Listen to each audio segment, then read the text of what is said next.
If you are hearing the term charter school for the first time, it's important to know that these schools have been around for a while, particularly in the United States. A charter school is a publicly funded independent institution created by teachers, parents, or community groups under a charter agreement with a local or national authority. These schools are often considered the future of public education, offering improved learning experiences through new options, choices, and possibilities for students. One such example is the Ocean of Wisdom School in Minnesota, United States, named blessed by His Holiness the Dalai Lama and supported by Sikyom Pimpa Tsering and the Education Column of the Central Tibetan Administration. The school received official approval from the Minnesota Department of Education last month. To discuss more about the school and the challenges of its development, we are joined by Mrs. Nancy Datak, one of the board member and co-founder of the Ocean of Wisdom School. Welcome to our program, Nansila. Good morning. So good to have you on the program. So I'd like to start by asking you, how did the idea to open a charter school come about? And also, could you provide us some background on it? And what is the main goal of establishing these charter school for Tibetan children in the United States? Well, thank you, Paldanla. The idea for this particular school has been around for quite a long time.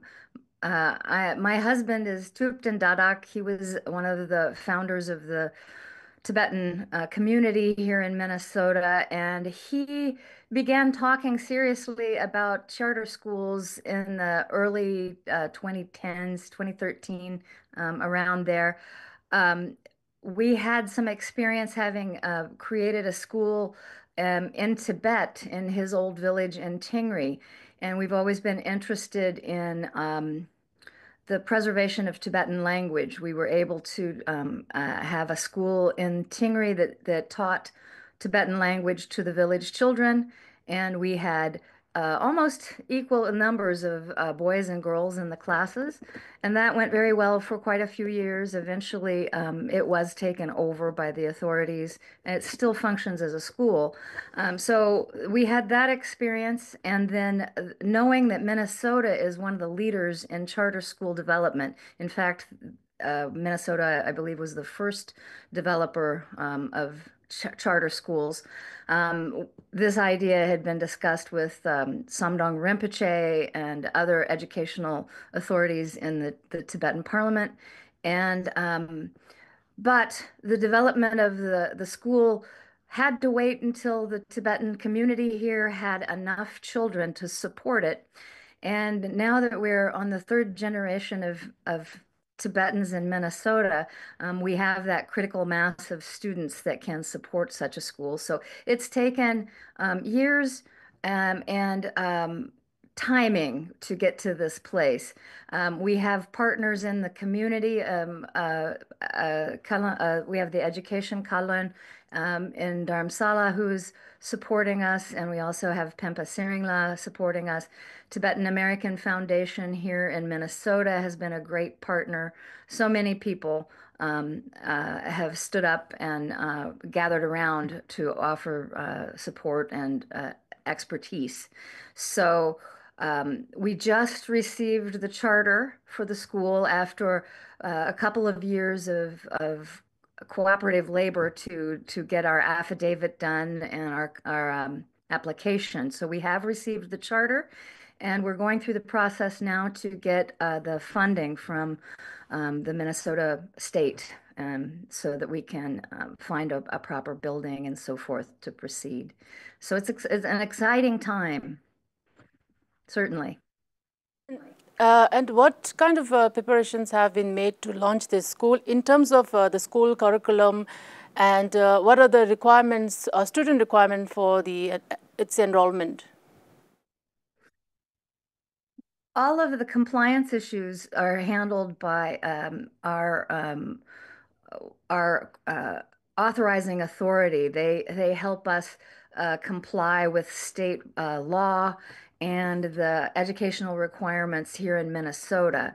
So we have professionals who will be our guardian in that regard and make sure that the children are going to get the top quality education that they would get in any format of school here in Minnesota.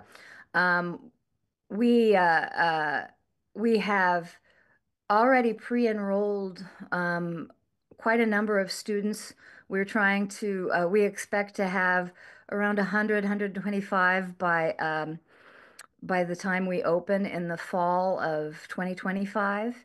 And the curriculum itself, we're very delighted to be offering Emory University and His Holiness Dalai Lama's social, emotional, and ethical learning, C learning.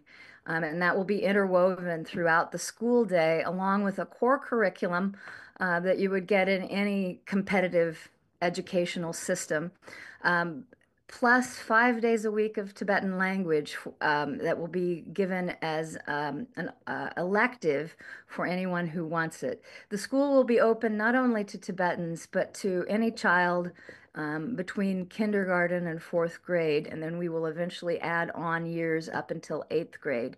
So we hope to have a diverse group of youngsters and also have the opportunity to serve the Tibetan community in a particularly strong way with Tibetan language classes. We're very excited about that. And the Education Kalan has offered to provide us from Dharamsala textbooks and other support materials. So we're very thrilled about that as well. And can you also talk about how many teachers will be working at this charter school? And since as you have just now said, the school will start next year fall, right? So the first batch of the students or the class will have a student approximately 100 to 125. Can you tell us what distinguished the charter school curriculum from the public schools? The charter schools are interesting in that we are able to tailor the curriculum to fit a particular student group. And in this case, we have a desire to highlight Tibetan culture and Tibetan language and C learning. And C learning is very important. It will not only serve the Tibetan students. C learning is a dream to serve all the students, and that we're going to be providing whole child development and education. We'll be fostering emotional resilience and well-being. We'll be focusing on mindfulness, teaching kids emotional regulation and self-care in that way, compassion and resilience building practices. The whole curriculum of C learning is to make a child more effective in the modern world and more aware of the need for compassion and good social connections and ethics and understanding logic and reason in making decisions. So we think that this particular curriculum developed with Emory University is going to create kids who are very well equipped to make decisions in the modern world and to be able to respond in a compassionate and rational way to the demands of modern life. So we're very excited about that. His Holiness blessed us with the name of the school, and Ocean of Wisdom is the English name, and um, Ancient Wisdom Modern Insights is the name he gave the school. Ancient Wisdom Modern Insights Academy is the school name in Tibetan. So I think that summarizes nicely what we're attempting to do here in a very exciting way.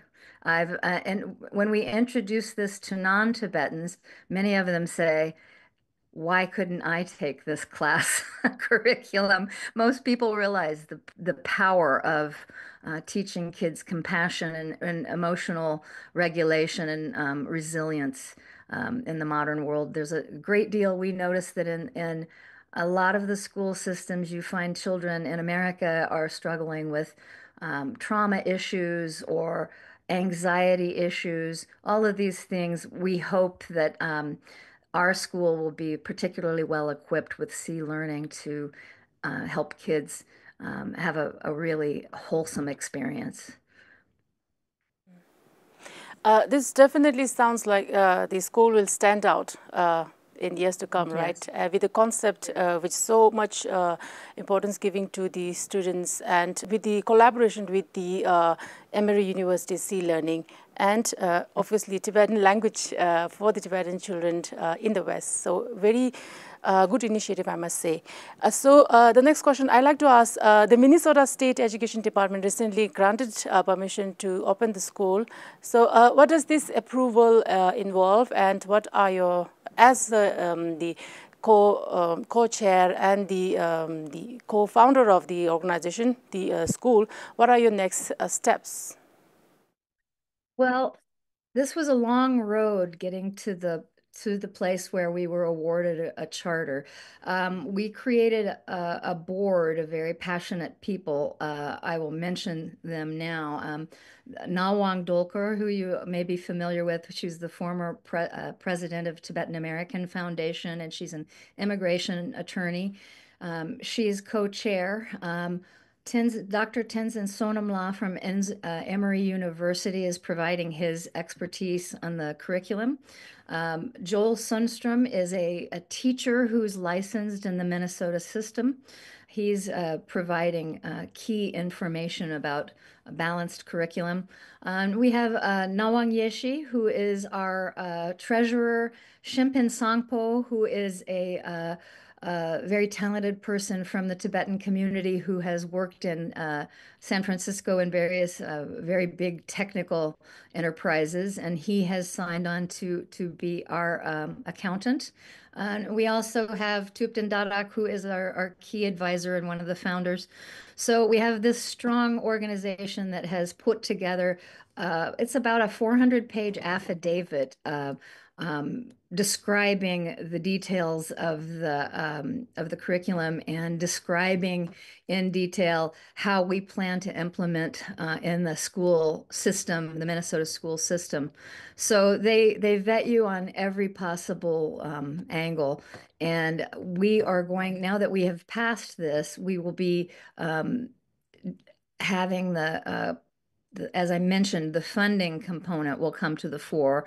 We're doing fundraising. We'll also receive funding from the government based on the number of students that we have, and we will be able to obtain to secure a good school building. And that's something that we're working on with a lot of attention and care, because it needs to be easily accessible to the Tibetan community. It has to be in a central location, and we are working with authorities to find the right space for that. So the affidavit itself was 500 pages, 400 or 500 pages long, detailing how we will proceed. So it's quite a rigorous process. That kind of rigor is applied to the school at every stage. We will be audited. We will have financial transparency, for example, and we will continue to work with this board to make it happen. Mm-hmm. Nansila, you've just mentioned about the finding a space for school and the affidavit and so on. So can you talk a little bit in detail what is the biggest challenge you are currently facing in getting the school started, apart from these problems, yeah? Especially starting a Tibetan school or Tibetan charter school in the United States. Well, we feel we're really gratified that we have come this far, that the affidavit was approved and that the funding is forthcoming. We have really strong partners. We work with Novation Education Opportunities, called NEO for short. They are the authorizer of this school. They're authorized by the Minnesota Department of Education, and they are our overseers. They are tasked with keeping us compliant in all areas of the Minnesota law. The charter schools are ruled by very clear and strict Minnesota laws. So NEO will keep us compliant in that regard. And we work with Designs for Learning, which will help us staff the school Right now, we are focused mostly on the funding portion, and then the next step, we're working with real estate professionals to find the proper school. Following that, we will be looking at hiring the right staff. And hiring will be a very special challenge because we want people who come to this project to have um, training in sea learning and have a heartfelt commitment to teaching the tenets of sea learning in children from kindergarten up to fourth grade. That's going to be our first year in operation. We will teach those grades. So we're going to be very careful. We have already a roster of people who are interested in teaching. We will also need to source the Tibetan language teachers. And we have special dispensation from Minnesota government to hire Tibetans to do the teaching of Tibetan language. Even if they don't right away have a teaching license, they will be tested and accepted into the in the teaching capacity because of their special skill set. So we'll be looking for those with great seriousness soon. Mm. There's I just so read many. some. I was going to say there are so many concerns with this project in terms of it has so many arms to it that you have to give equal attention to. We have to have a facility that has a cafeteria, and we have to have a gymnasium or a park. We have to have special education facilities. All of these things are ruled by law that we have to provide to the students. So there's a great deal of work to be done. We're excited to do it, and we have the right people in place to do it. So, but the work there's a great deal of work ahead of us.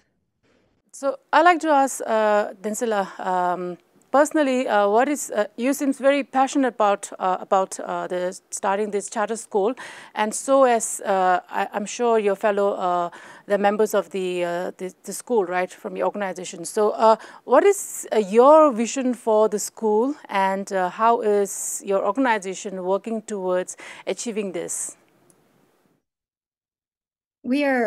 We are very lucky in Minnesota that we have such a vibrant and active and committed Tibetan community. And I have been lucky to live in the Tibetan community for 30 years. There are many people that I love in this community. We have great friends, all of us. Tibetan community is known for our ties, I think. So having seen Tibetan children grow up and having such a deep fondness for so many people in the community and watching the community grow and change, um, it has brought about a desire from all of us to create a school that will provide specifically the needs of Tibetan kids. But larger than that, His Holiness Dalai Lama says if you teach children mindfulness and meditation before age 8, the world will overcome violence. So this is a big mission. It's very idealistic. We have full faith in it. The teachings of His Holiness Dalai Lama with scientific, evidence-based education practices interwoven into sea learning is a unique offering. And so being motivated by the wonderful Tibetan community in Minnesota and the other Tibetan communities that we hope to inspire, it's a delightful project to work on. I think that we're poised to make a meaningful contribution.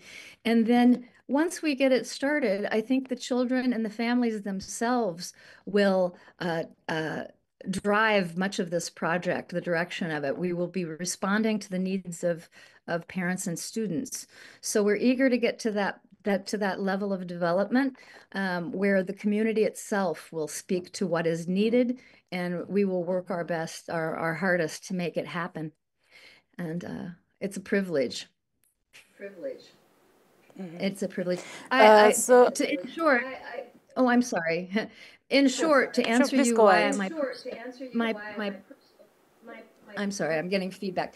What I would say about my personal involvement, as I said, I've lived in the Tibetan community for many years and I've worked on many different kinds of projects. I worked with Gyuto Monastery here and helped them build their monastery facility.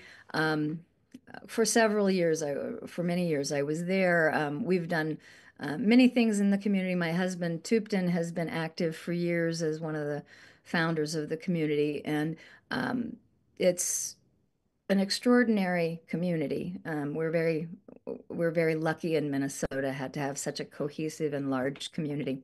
So I wanted to say that for sure. The community itself is very dynamic, and we're just grateful to be part of that.